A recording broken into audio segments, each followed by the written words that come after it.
Hypocrisy. Hey, what's up, guys? Welcome to Law Splaining the Interwebs. I am your host, Nick Ricada of Ricada Law, a small law firm in central Minnesota. How you doing, guys? How are we?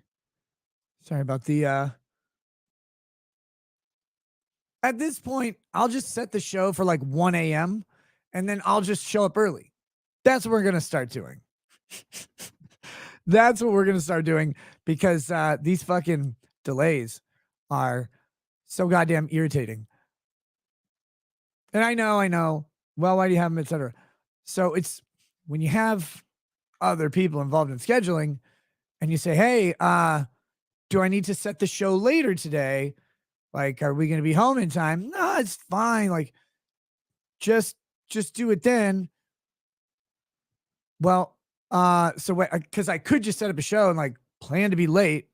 That'd be okay. Just want to tell people, no, it's good. It's good. Don't worry about it. We'll be home. And of course, fucking not. So anyway, not going to dwell on it too much. It's a thing. And then I go to set up the damn show and get started. And I remember that Lady Raggets and I teach at our homeschool co-op, right? So we taught today, and she had to use, we have this little projector, Samsung projector, and she had to use that for her class for visual aids or whatever. And she stole my camera cable. So then I had to go find that. So that was delicious. But yeah, anyway, we are here. I've got a bunch of topics tonight. I've got a bunch of topics that we're going to hit. And we'll just kind of go through them. I don't have like a strict timeline on this stuff. I don't know how long each of them are going to take. It probably depends on what kind of mood I'm in. We hit the different topics because all of them have their own how do I word this? And they all have their own character. They're not like it's not a cohesive set of topics. It's very scrambled. And that's okay for me. I hope it's okay for you, but like if it isn't, I don't know what to tell you. But they're very scrambled topics, and each one have different sort of ideas about them. And it's going to be how I feel when we approach each one, because they really are important topics. And I don't know what else to say about that. They're really fucking important. But they're just so different. So we'll hit those. We'll just see how it goes. And yeah, it should be good. Is my Rumble contract a topic? No, it's not right now. But we're still going strong, so that's great. My mic is faulting. I think that's on your end. Is it gay audio? Let me check. What's up with the audio, Hunt? 1 second. Audio. Okay. This should be better, hopefully. Maybe that fixed it. I don't know. Hopefully not a problem anymore. I think everything should be good. But we'll check one more thing. Yeah, that looks good. So I have no idea. Hopefully that's not an issue. I'm exhausted, but I'm ready to perk up. Ready to perk up like a happy little monster. Being a monster. Got some I am thirsty as a motherfucker. I just had to drive like a ways.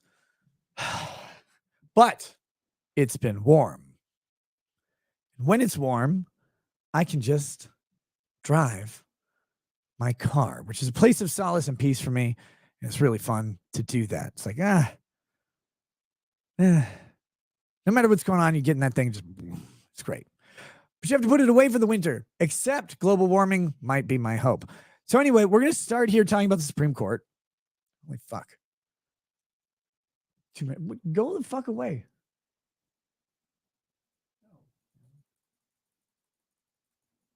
What the fuck is happening here? Oh my God. We're going to start with this topic of the Supreme Court.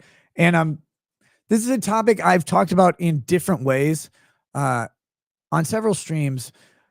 It really hits with the different roles of the different branches of government. The Supreme Court is this stabilizing factor. It's got a set of justices. They actually don't ever specify how many justices are supposed to be on the court or what the court's composition is supposed to be. What our Supreme Court has worked out to be is this set of 9 old people who sit in authority over all of the other courts as the highest court in the land, as this one place, this one thing where everything goes at the end. The problem with that is you have fucking hundreds of thousands of lawsuits per year that in theory could be escalated up to the Supreme Court. In theory. Now, not all of them merit Supreme Court review, obviously, but a lot of them do. And even the ones that make it towards that stage where they're possibly Supreme Court reviewable, they have to turn away so many cases. And when they turn them away, they have to make a whole bunch of considerations. Is this a new enough? Is there a circuit split? Is there an unresolved split between the appellate circuits that the Supreme Court now needs to step in on? Is this a ripe issue? Is it a novel issue? Is this an issue that needs to be resolved now? Is this an issue that involves critical or core constitutional questions that haven't been answered? For example, all the Trump lawsuits right now involve critical questions about executive authority, executive immunity, all of that stuff. So the Supreme Court kind of has to look at those cases. When some cases directly impact the First Amendment or go against clear rulings by the court, they have to come in and address those, clarify them. Or if there's some nuanced angle that's been found or some contradicting authority that existed, the Supreme Court now needs to go and resolve that. With that, the Supreme Court didn't have to be this way. There's nothing in the Constitution that says the Supreme Court has to be one place with a minimal number of justices that sit over everybody else. It has no real rules about it at all. It just says that the president will nominate justices. There's a chief justice, that the Senate has to confirm justices. And that's about it. So in a theory craft, you could see the court having, 50 justices, 100 justices. You can see them having all sorts of, any number of them. Maybe it's 1,000. Who knows? And it would be this massive overarching court. And it would have final say on everything. But let's say they did it that way and didn't have to do precedent. Didn't have to rely on stare decisis because they could literally hear all of the cases and controversies that came in that got escalated up to the proper level. Now, at some point, you'd have to say, well, this isn't, maybe they could reject it, almost like a dismissal of the appeal, but they would have the authority to do that. And they do. I mean, the Supreme Court has constructed itself effectively because once you nominate the justices and you have the chief justice, they're only bound by Article 3 of the Constitution. Everything else can't affect them. They're only dismissible by impeachment or by death or by their own resignation. So the court could look like a whole different thing, but here's what we ended up with. Importantly, the justices were appointed for life. And in my opinion, I think the founders are smart enough to do this. Each different official in one of the branches of government has a different has a different timeline on their term, right? 2 years for the House of Representatives, 4 years for the president, 6 years for a senator, and a lifetime appointment for Supreme Court justices. Okay. Lifetime appointment's a long time, possibly, unless you're conservative or whatever. No, but a lifetime appointment can be a really long time.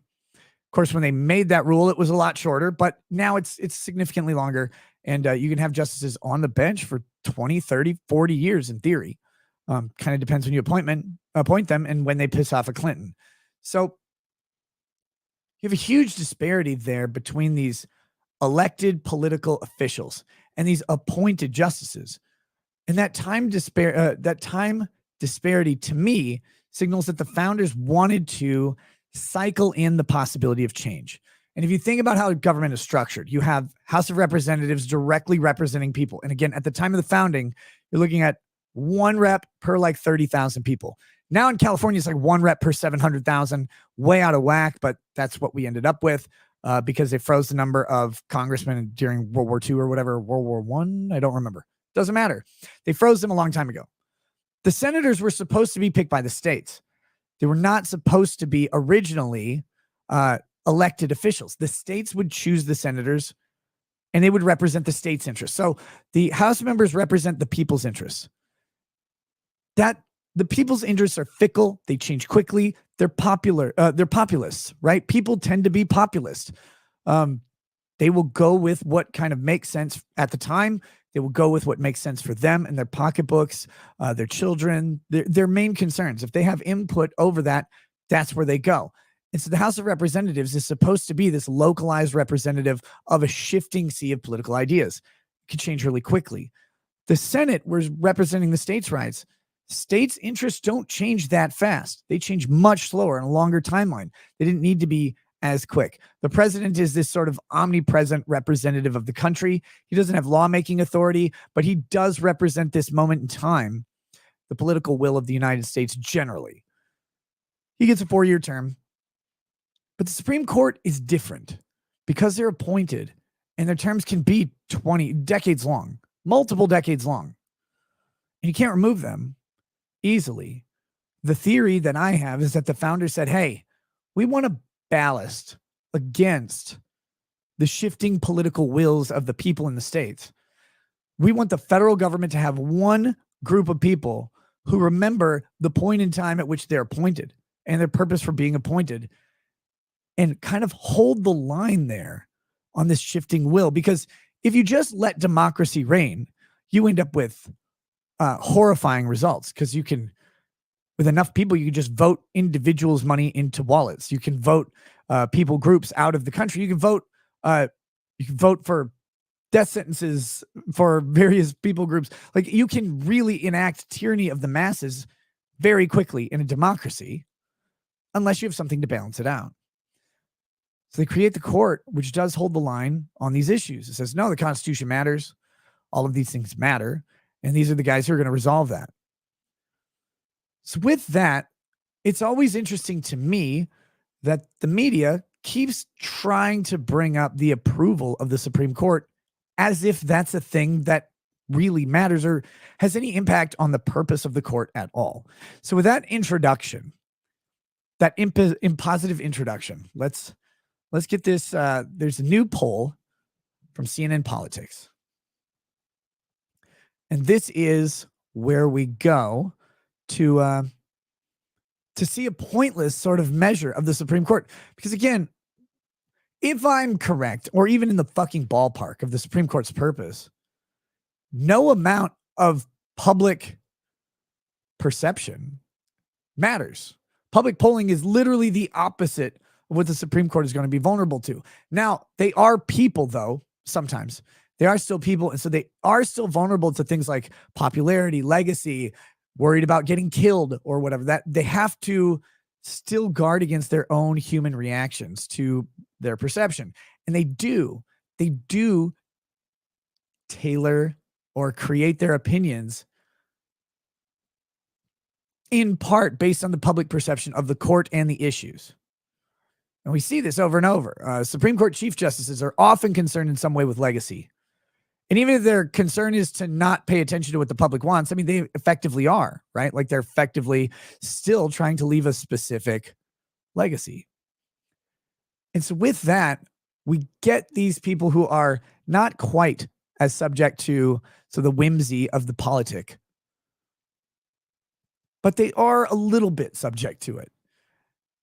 But these polls don't matter. The entire purpose of them is to not have to worry about this. So I love it, though. The media knows they can leverage pressure on the justices. That's why the Roe versus Wade opinion, or the opinion overturning Roe versus Wade, was leaked ahead of time, leaked specifically to the media, because he wanted the media to put pressure on Alito as he's writing this opinion. They wanted him to change his mind. They wanted to pressure someone else into changing a vote. So this has been the mantra for a couple years now. And they have a couple different possible motives. One, they want to pressure the court's decision-making so it doesn't look too conservative, even though right now it's supposed to be too conservative to ballast against shifting liberal whimsy and a liberal power grab. That's why the court is structured the way it is, and it's working just fine in that way. The other possibility is to make public perception of the court so bad that it justifies Joe Biden or some other president to come in and retool the court by just appointing more justices, by making the existing ones obsolete. Or they want to pressure justices to resign, like John Oliver with his stupid Clarence Thomas contract. They want to give the public a reason to hate the justices that they don't like, and they want them to have that reason matter. The problem is it doesn't really matter. It only matters to the extent the justices want it to. So all of that said, very boring. Sorry. You gotta have a little exposition, right?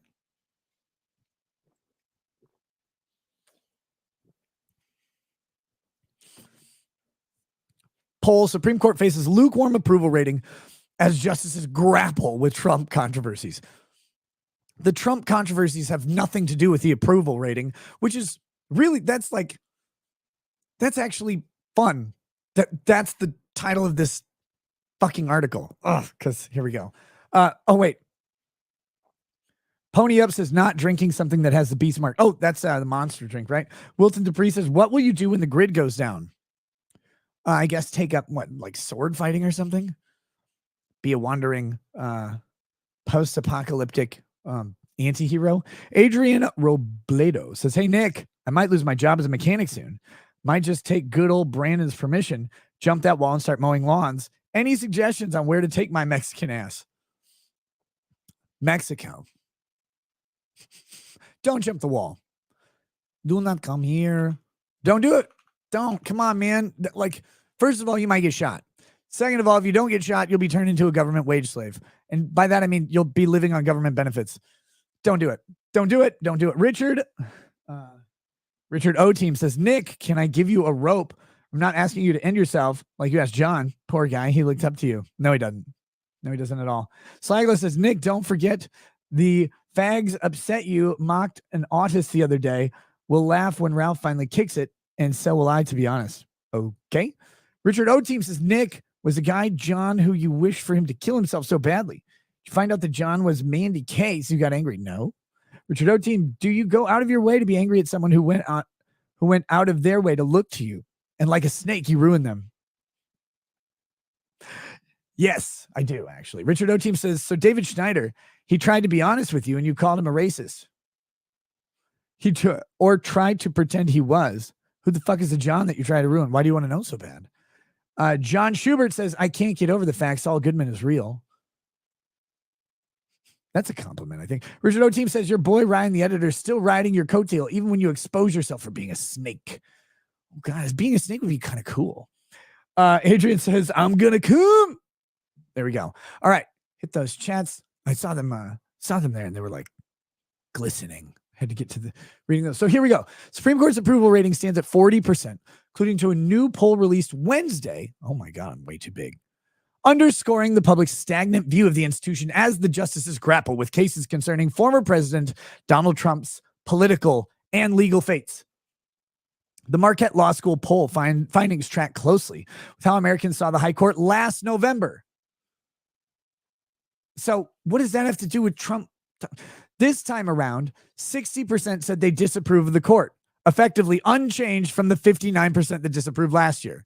So it's the same? What does this have to do with the Trump issues? I'm so fucking confused. Kyoto says, hey, Boomer, did you ever open up the box for Brutal Cunnin and take a look at the Imperial Tarot card? Yes. I need to grab that, and it's not. I'll have to do that sometime soon because that was really fucking unsettling. Very unsettling. All right, here we go. The latest iteration of the poll was conducted between February 5th and 15th, a period that saw the 9 justices hear arguments in a high-stakes case concerning an effort by Colorado voters to kick Trump off the state's ballots and the former president's request for the court to intervene in his federal election subversion case.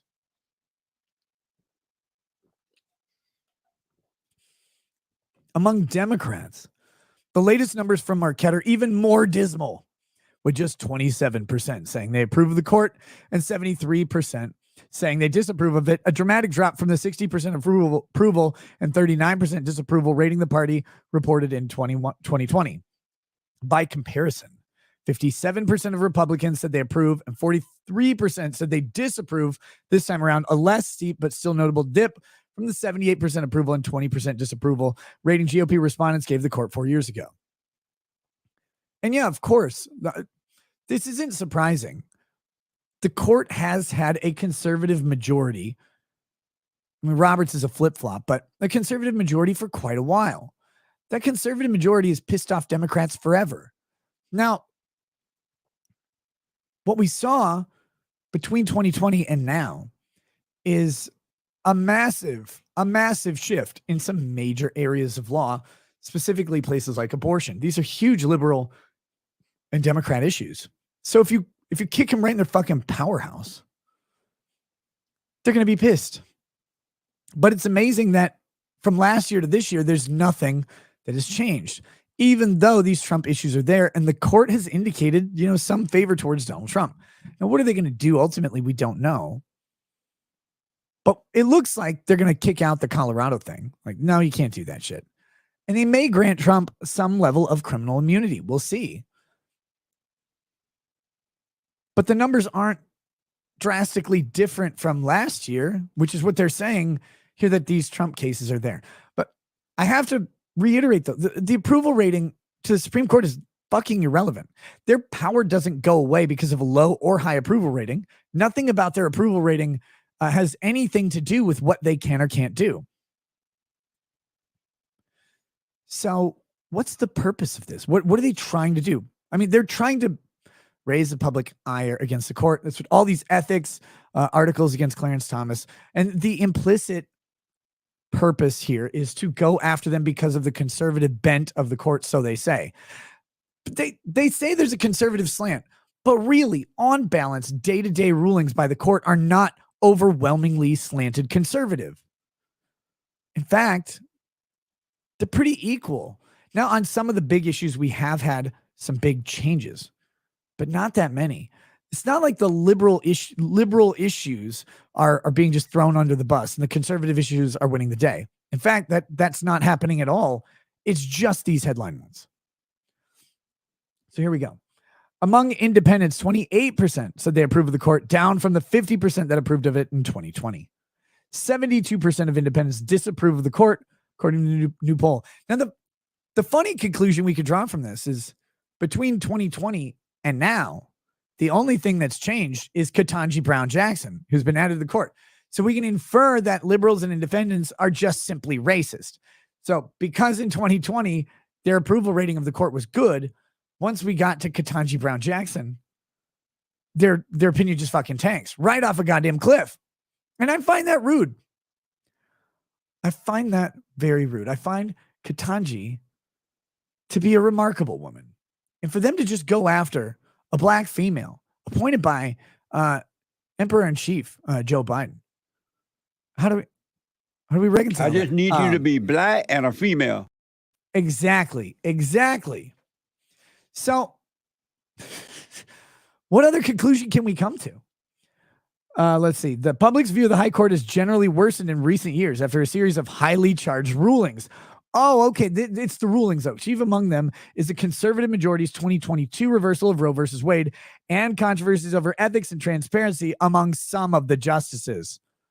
Some of the justice. The court is poised to issue rulings in the coming weeks and months in several politically fraught cases, including the one concerning Trump's eligibility for Colorado's ballot, a major Second Amendment controversy, and the biggest abortion-related dispute to reach the justices since their decision overturning Roe. The major Second Amendment controversy is the bump stock one, I believe. I believe the bump stock decision, which is going to highly depend on Chevron. Now, why do they not mention Chevron? Because people don't know what Chevron is, I'm guessing, like, generally speaking. That's why I think they don't mention it. But that's the real kicker, is that the conservative justices have the ability coming up and the cases to potentially overturn Chevron deference, which is this idea that the courts are to defer to agency experts in their authority in their classifications of or their definitions of terms in the law that creates their agencies. This gives these agencies the ability to define something as something else that it's not. Even if there's a clear definition, they can kind of do it. So Chevron deference is the thing that has kept bump stocks as these like as an automatic weapon, even though it's not.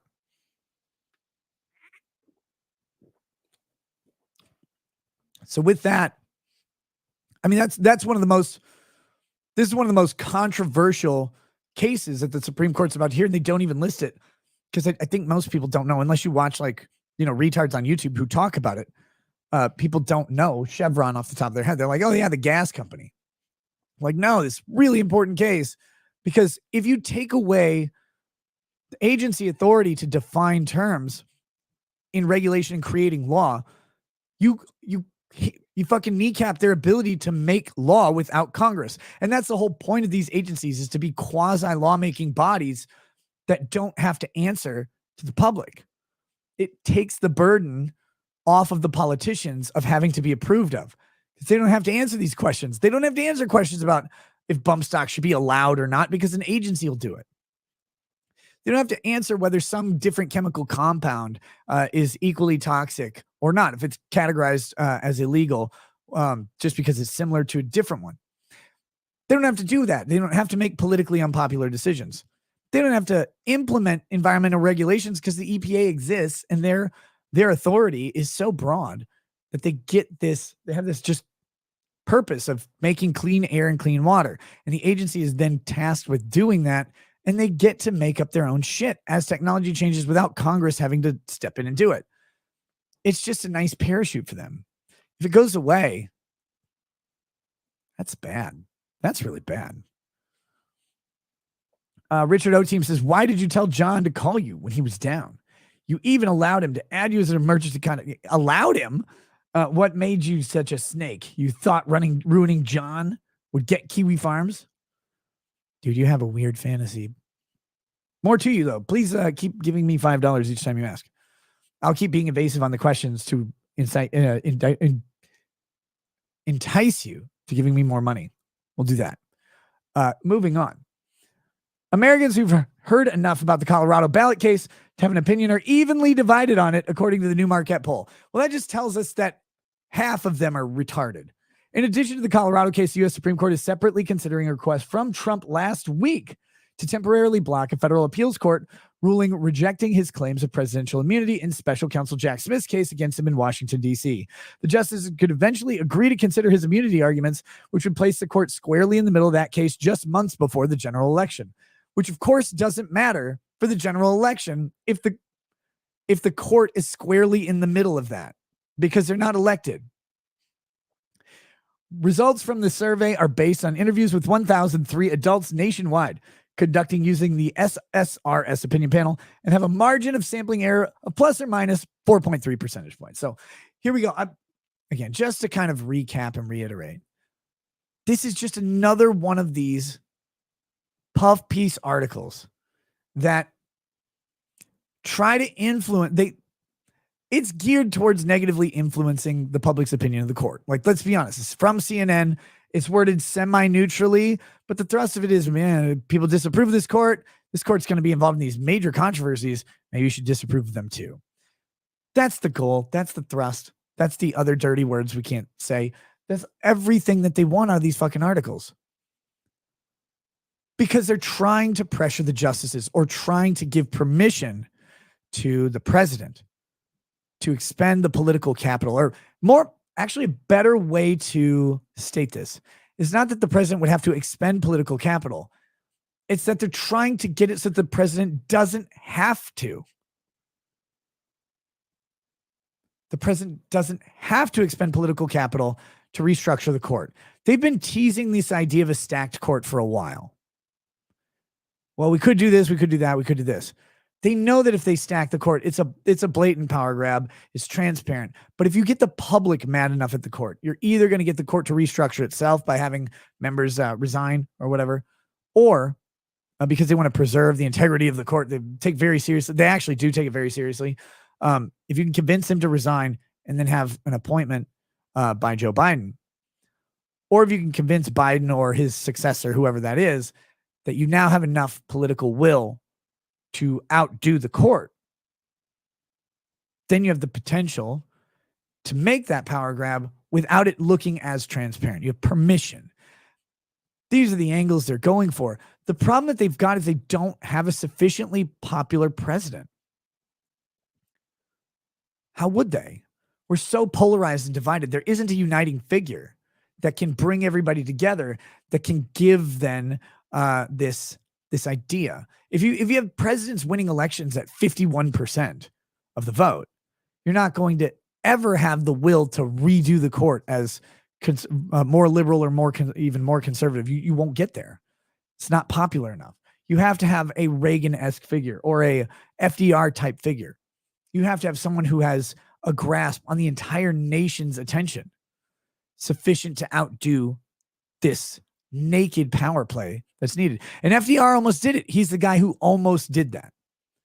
And that was the really critical inflection point of Congress going, wait, this guy is way too fucking popular. Then we get an amendment about limiting terms and stuff like that. But you have to have that political capital to go against another branch of government openly. So here we go. The Squid says, I think I figured out how the New York judge came up with $16 million from Mar-a-Lago value. He took the tax assessed value, then lowered it all to purposely make retards who've never owned a home outraged. Yeah, well, I mean, he did take the tax assessed value. I think that was stated as the source of that. The problem with the tax assessed value for Mar-a-Lago is West Palm Beach has a cap on the increase of tax assessed value. And if you go back to the purchase price of Mar-a-Lago and then apply that cap as the maximum increase, I think you get the value that the judge came to, or that they used for the year it was assessed. So that's how they got it. It tracks with that. So they're not looking at all at the actual value of the property. They're looking at this other number that is I shouldn't say arbitrarily. It's legally suppressed, because if they allowed the tax assessed value to reflect the actual increases in value in a place like West Palm, the property prices fucking skyrocket. So once they do that,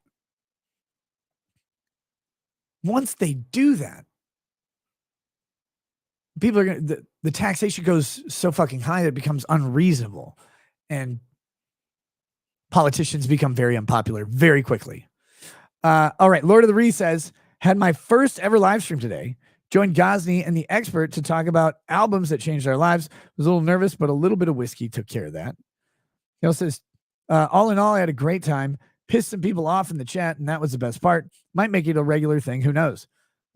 Can never piss off the chat. Don't do it. Very dangerous. If you piss off the chat, what are you going to do? Don't piss them off. Richard O-Team says, Nick, for such a rich man who has a happily married life, why did you waste about 20 minutes of your stream trying to convince John to try to kill himself? I don't know. Why did I? Richard O-Team. Okay. Give me 1 second. I have to grab something.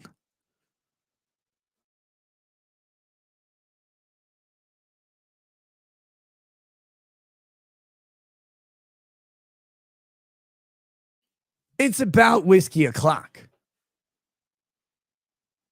And time to decide which whiskey to have.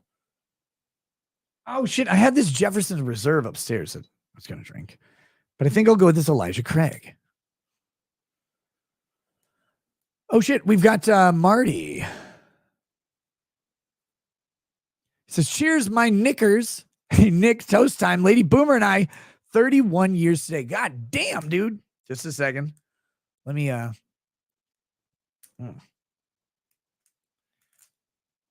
I can get this bottle open today. It's child-proof, I think. It's my problem. Lord of the Ree says, some people are literally retarded and think Metallica is better than Megadeth. Lamau. I don't know. What do you think, chat? Metallica or Megadeth? Let's start some controversy here. Never seen controversy. P-Dog, let me get you a little toast.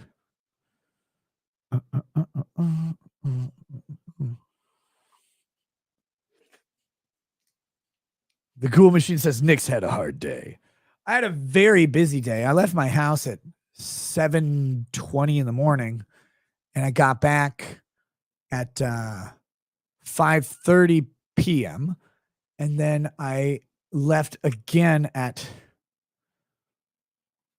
6:30, and I got back at 11:20 or so. Yeah, I've been gone all day. I fucking hate being gone all day from my house. It takes away your ability to just kind of relax and chill for a bit. But cheers to P-Dog Night. Cheers to 31 years of marriage to Lady Boomer. May you have many, many more. May it always be peaceful, always be blissful, and may you each continue to raise and inspire the other. Cheers.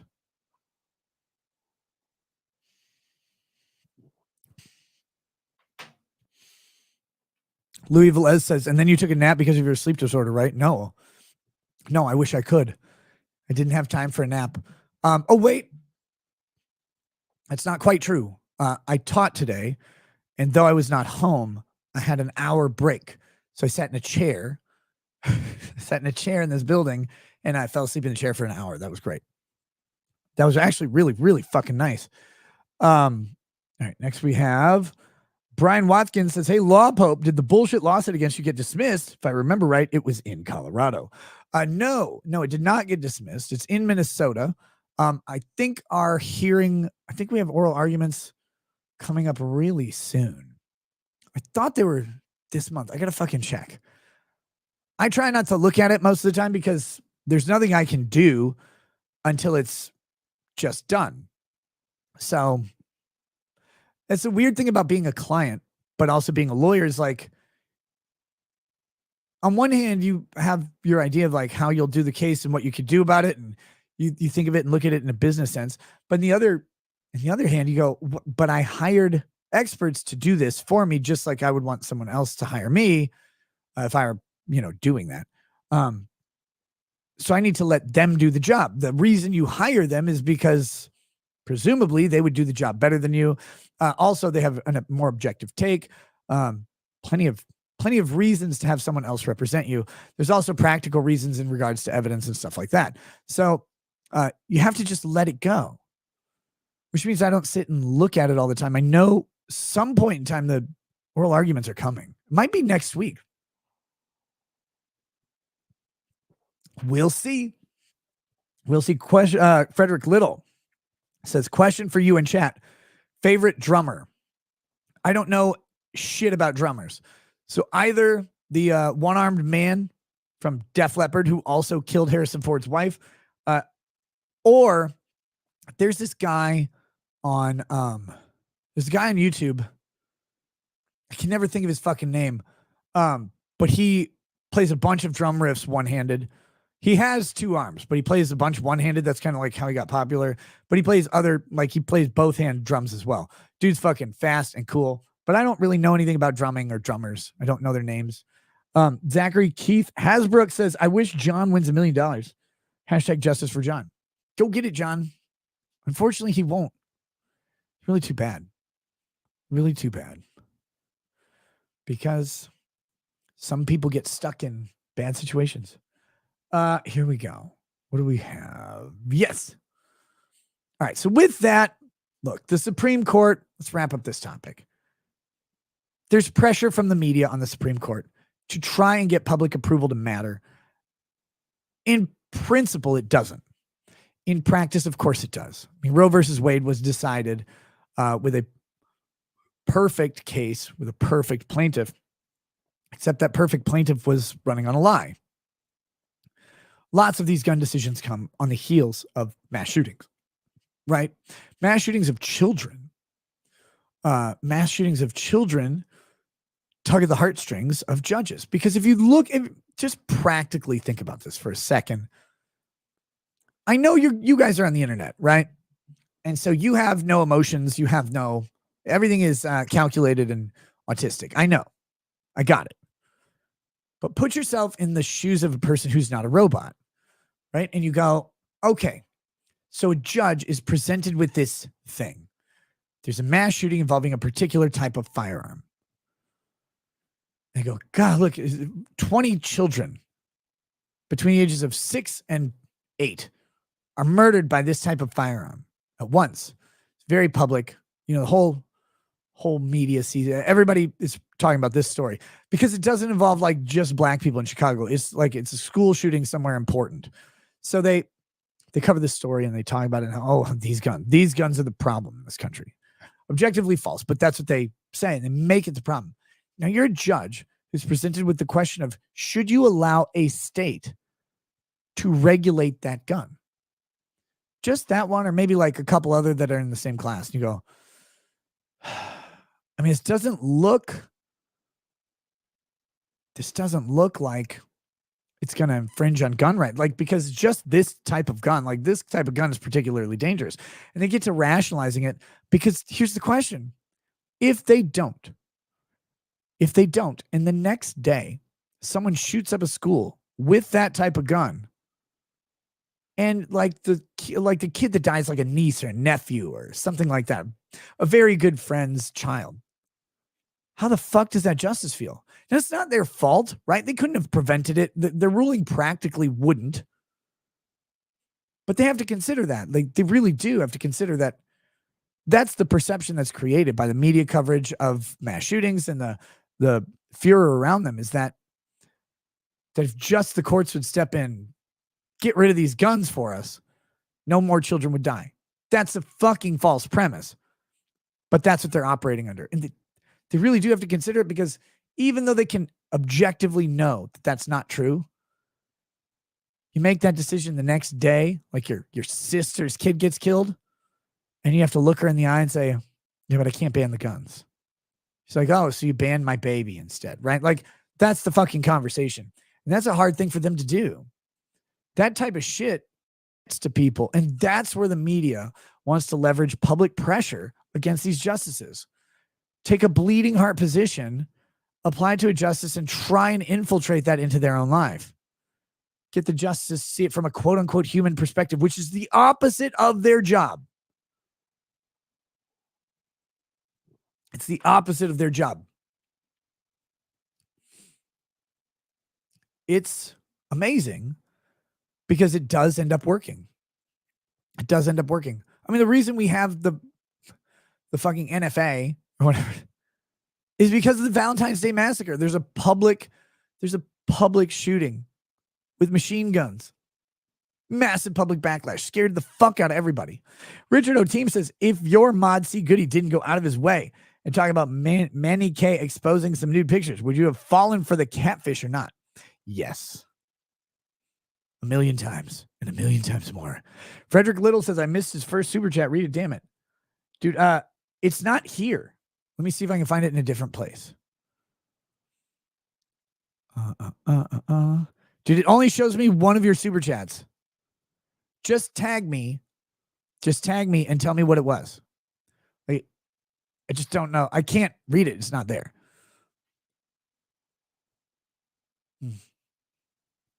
All right, here we go.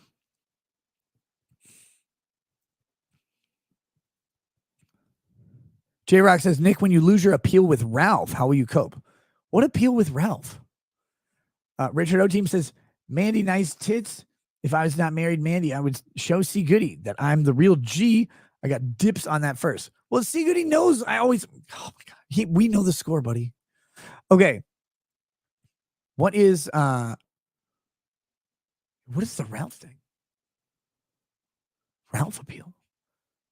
You guys know more than me about stuff. I don't represent Ethan Ralph. All right, here we go. Supreme Court covered. Let's go to this next one. This one is here in Minnesota. This is local. So I'm sorry to bore you with some local Minnesota news, but we have to shit. Okay, gotta use the archive for this one. We're gonna go for this.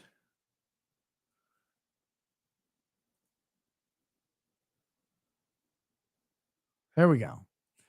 This is local news, but it's I think it touches everybody in a special place.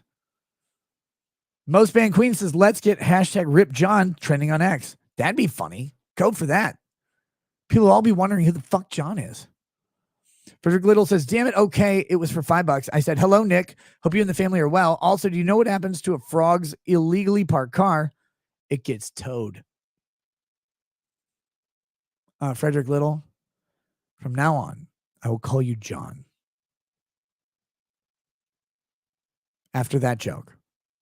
So there you go. Thank you. All right, here we go. Family's good. Family's good. Dude, we're busy. Like I said, our schedule got completely fucking rocked the other day, and that looks like it may persist for a while, but we've got some stopgaps in place. So hopefully we resolve that. Lord of the Kino says, who do you wish $1 million more, Juice or John? Did I ever wish Josh $1 million? I don't think so. James K says, you lost weight and therefore your gunt, you lost your Ralph appeal. I did. Holy shit. I completely obliterated my gunt. It's great. Actually, it feels amazing. What is this?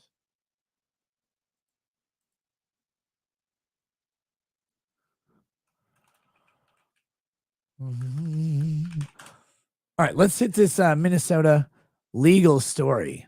It's got to be legal or it's illegal. No, here we go. This from Twin Cities Pioneer Press. White farmer sues Minnesota, alleging racial discrimination over the grant program. Beltrami County farmer, look at this guy. Look at how happy he looks. Applied for the Minnesota Down Payment Assistance Grant Program, but was denied because he did not fall under the category of an emerging farmer. Hey, what's up, Sonia? How you doing? Frederick says, when's Drex coming back? Whenever he could come out here. Like, I've said this a bunch. I know people don't see everything I say, but Drex is, during the school year, it's really hard for Drex and his kid to get out to my place. They're always welcome, but kids' activities and shit, schedules just don't line up. So he's welcome to come out anytime, but it just doesn't work during the school year, unless it's a break or something like that. But I got to talk to him. It's been a minute, and we'll figure out a time soon. So here we go. Here's the farmer. This guy, Lance Nisler. Lance Nisler is the guy. And here he is. Hi, Lance. So a northern Minnesota farmer is suing the governor of Minnesota and the commissioner of the Minnesota Department of Agriculture for racial discrimination. I agree. Governor Walz is racist, and the Minnesota Department of Agriculture just wants whites to pick cotton. In a lawsuit filed in federal court, Lance Nisler of Beltrami County, who is white, argues that his denied application for the Minnesota Downs Syndrome Payment Assistance Grant Program was violation of his civil rights.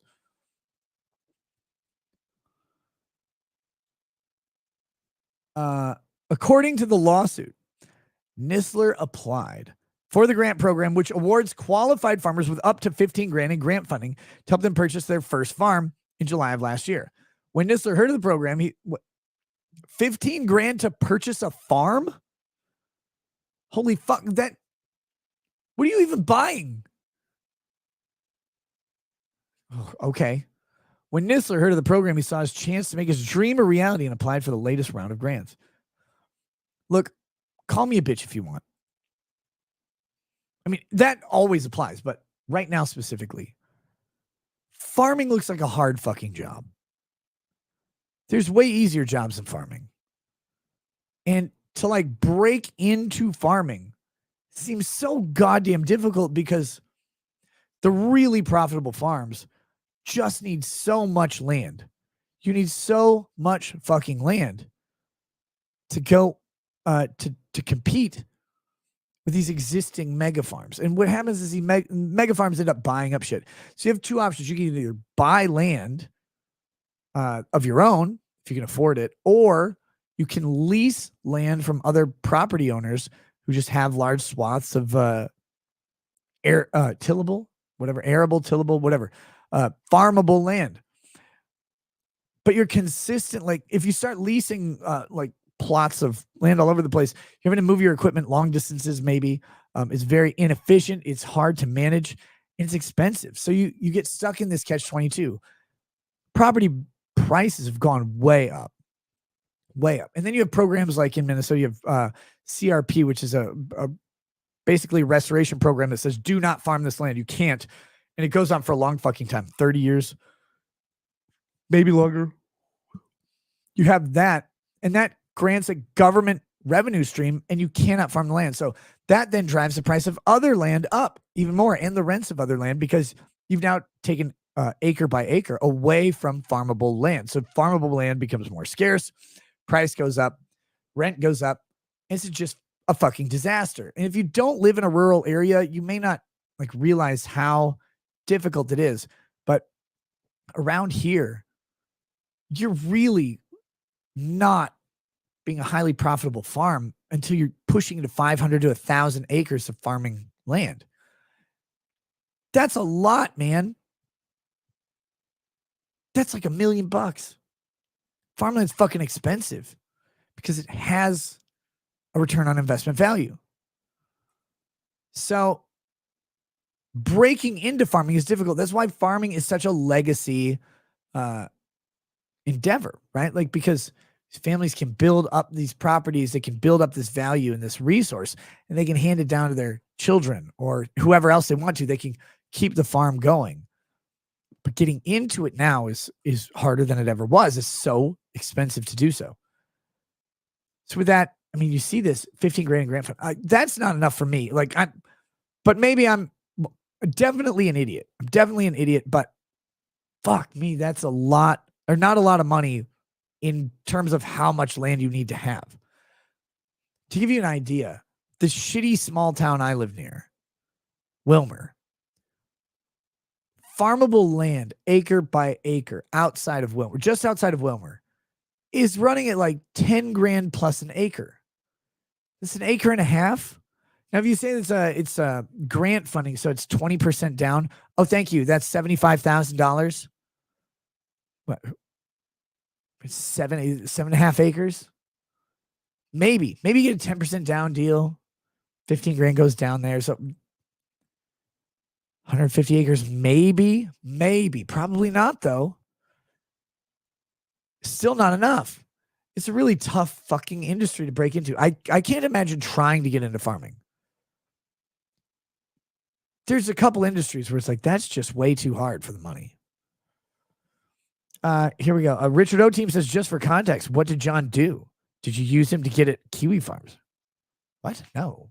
How do you use? Okay. Will you do the same for those who also emailed you? Yes, I'll do it to everyone who's ever emailed me. Stop emailing me. Oh my God, you're a genius.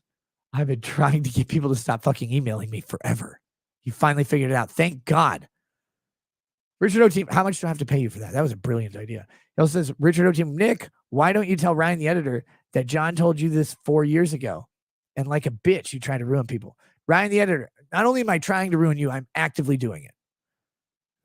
For the love of God, what I need you to do is get a whip and flagellate yourself, because I can't do it right now. Yeah. Also, I'm going to have Richard O Team write you a song.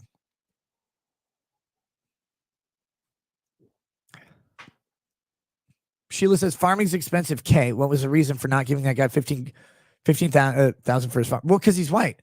We're going to get there. Sheila, come on. Not everybody knows about farming. Like me, particularly.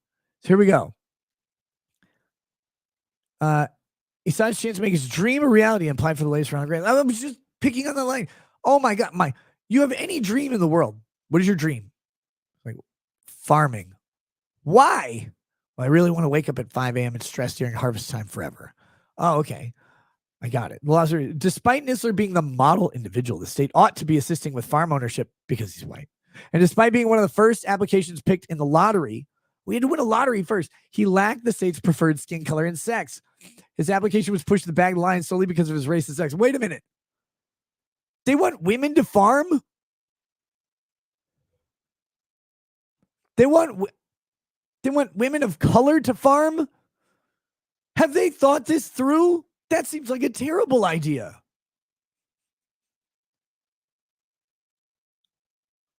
Why would you do this? Oh my God. Okay. All right. Look, I'll bite. Let's keep going. Instructions on the grant program applications state that preference would be given to emerging farmers, which are classified as farmers or aspiring farmers. I'm an aspiring farmer. An aspiring farmer. Who are women, veterans, persons with disabilities, American Indian or Alaskan Natives. Alaskan Natives don't farm. What are you? Members of a community of color, young, lesbian, gay, bisexual. God, this reads like a fucking grinder thing. Transgender, queer, intersex, or asexual, or urban. Guys, that's a roster of the worst possible list of farmers ever. And any other emerging farmers as determined by the commissioner. This is the literal worst list of farmers I can think of.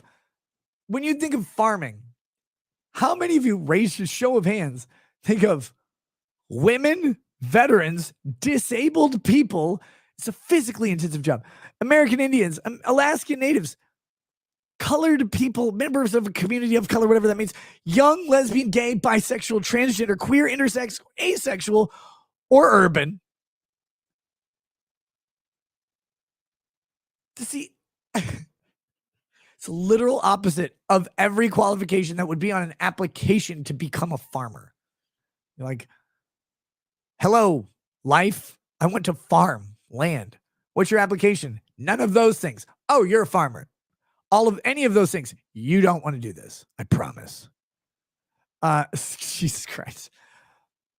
Let's see, Garmer89 says, hey, Nick, can I get a toast to my dad who passed away yesterday? He was 72 years young.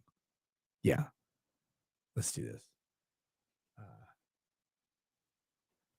Garmer89.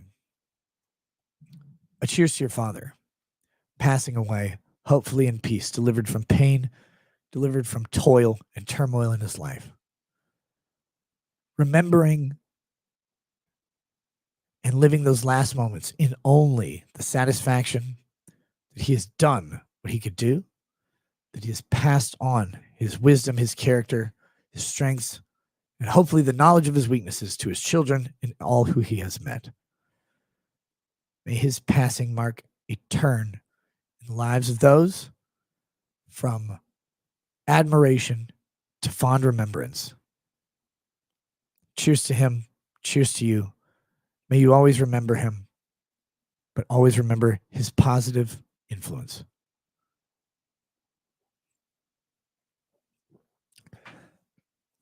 All right. Back to farming. A spokesperson for the Minnesota Department of Agriculture said they can't comment on active legal cases, but the down payment assistance grant program is continuing as usual at this time. According to the 2017 census of agriculture, fewer than 2% of Minnesota's 111,000 farmers are people of color. Who cares? Who cares? This is the weirdest thing that happens. So we go, okay, here's an industry, here's a job, here's a profession, here's a something. Fewer than X% of X are this. So what? So what? Like, I don't care how many black people farm. I don't care if it's 100% of farmers are black. I don't care if 100% of farmers are Mexican. Lots of oranges or whatever. I don't care if 100% of farmers are Korean. Like, it doesn't matter to me who's doing the farming. As long as they produce the shit that I want to buy, and I can buy it because I don't want to farm. And this goes to literally every profession ever.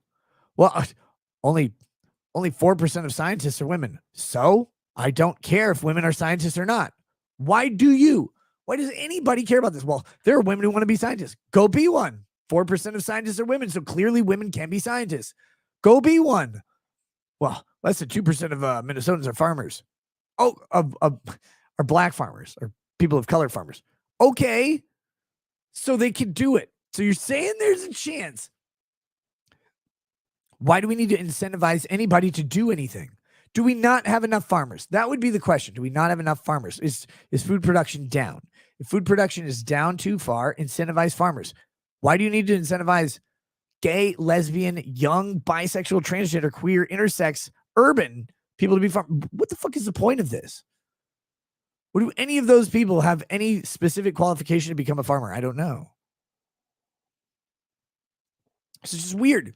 Everybody can do anything. Except for a white guy being a top scoring, a top scoring player in the NBA. That's gone. But anybody can do anything, so let them do it. You don't need to incentivize people who can't do something to do it based on their immutable characteristics. That's ridiculous. JD McQuickle says, you don't want to farm. In Soviet Russia, farm wants you. It's true. That's true. So here we go. The Minnesota Department of Agriculture's Emerging Farmers Office was created by the legislature in 2021. This is a justification to dump money and give someone a job. That's it. Oh shit. DJI82 says, hello again from Grand Rapids, Minnesota. I'm a day or two away from publishing that YouTube Rumble software I asked you about on the Microsoft Store. Where can I send you a 100% off discount code? I guess on any social, you send it to me on Instagram. That'd be best. Do you have an Instagram or Twitter? I guess would work. Direct message me there. All right. So this office was created by the legislature as a way to help diversify the agriculture industry in this state. Why do we need to do this? Why do we need to do this?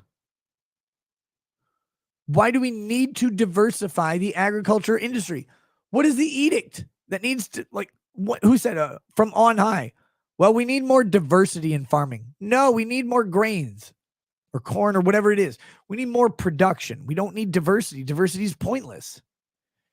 It's not like you have coworkers. It's not like you're going to walk into a diverse office place and be like, this reflects a reality that I love. Like, I don't agree.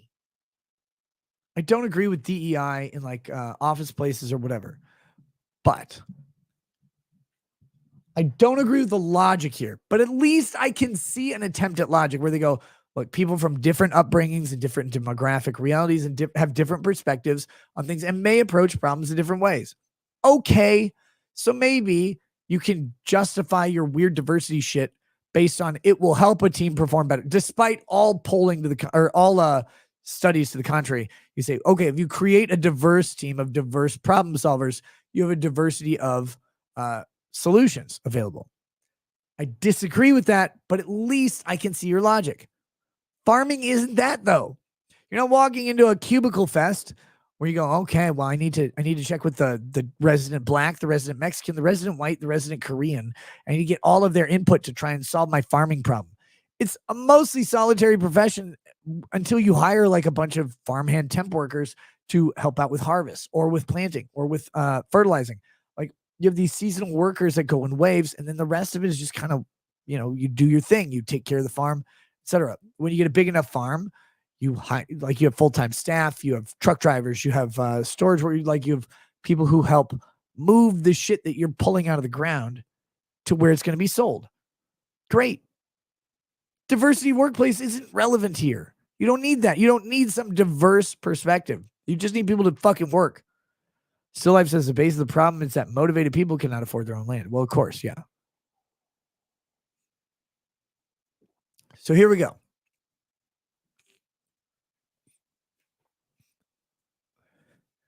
Emerging farmers are defined as a group that has been historically excluded from traditional government assistance programs and those without connections to existing commodity farms.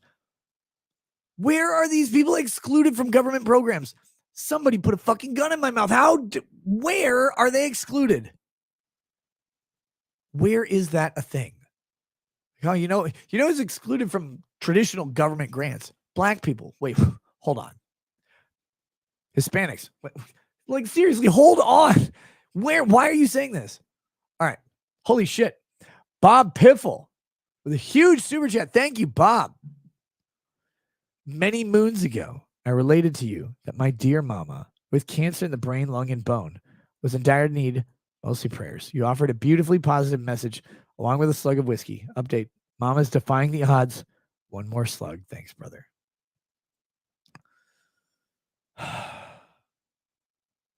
Bob, thank you. Thank you. Let me say this. I know, man, there's no real tangible effect of positivity on these things. You can't say, well, I prayed for someone, so I saved it. Like, that doesn't work. But I do love the idea that thoughts, positivity, just a notion that anybody else out there wants you to live actually does benefit people. So with that, I will say, I'm so fucking happy to hear that your mom is defying the odds, fighting all of these cancers, all of these monstrous demons that you cannot fight. And that's the frustrating part of these types of diseases. You can't do anything about it. Your mom raised you. She created your life. She taught you how to be a person. Not always the best person, not always the worst person. She just taught you how to be a person in her own way, in her best way, in her best ability to do so. And now, when she's struggling, you can't just say, hey, you did this for me, I will fix it. You can't do it. That's the worst part of these fucking diseases. So the small comforts and solace you can get from someone like me, who's just an asshole, you can say a prayer. You can encourage others to do the same. You can just show you for 1 minute that people who do not know her or you can be positive. Just say, hey, we're with you, man. All bullshit aside in this world, we're with you. Hope she gets better. So to that, Bob, I will say the same. We're with you, man. Hope she gets better. Please encourage her to keep fighting. Show her the love that she has shown you your entire life. And pray for the best resolution for her. Cheers to her. Cheers to you, brother. Richard O. Team says, Nick, who is John? Why do you want him to kill himself so badly? I don't know, Richard. Maybe John is you. What you think about that? So here we go. This is a great time. It's a great time to pop off of YouTube and pop over to Rumble. Carry on the show over there. Guys, if you are watching on YouTube, you want to join us over on Rumble, we're going to have a little Rumble transition where we become a Rumble female stream in just a second. And we will, 25 seconds to be fair, we'll be off of YouTube. We'll be on Rumble exclusively. The link to the Rumble show is in the description on YouTube. It's also in the pinned chat by Jessica Reloaded. And C. Goody is spamming as well. So with that, we'll see you over there. Thank you for watching on YouTube. On your way out, click the like button on YouTube. And if you're on Rumble, always click that thumbs up and hope that it goes deep. Hope that it goes deep, just like you. We will continue in just a moment. Thanks for watching, guys. I hope you have a good night. If you don't come to Rumble, you got to say two things. First, you got to say, next time, I'm going to come. And then the other thing you got to say is, good night. With that, see you on Rumble, guys. Peace. Oh, yes, there will be a Locals live stream after the Rumble show's done as well. Peace. Peace.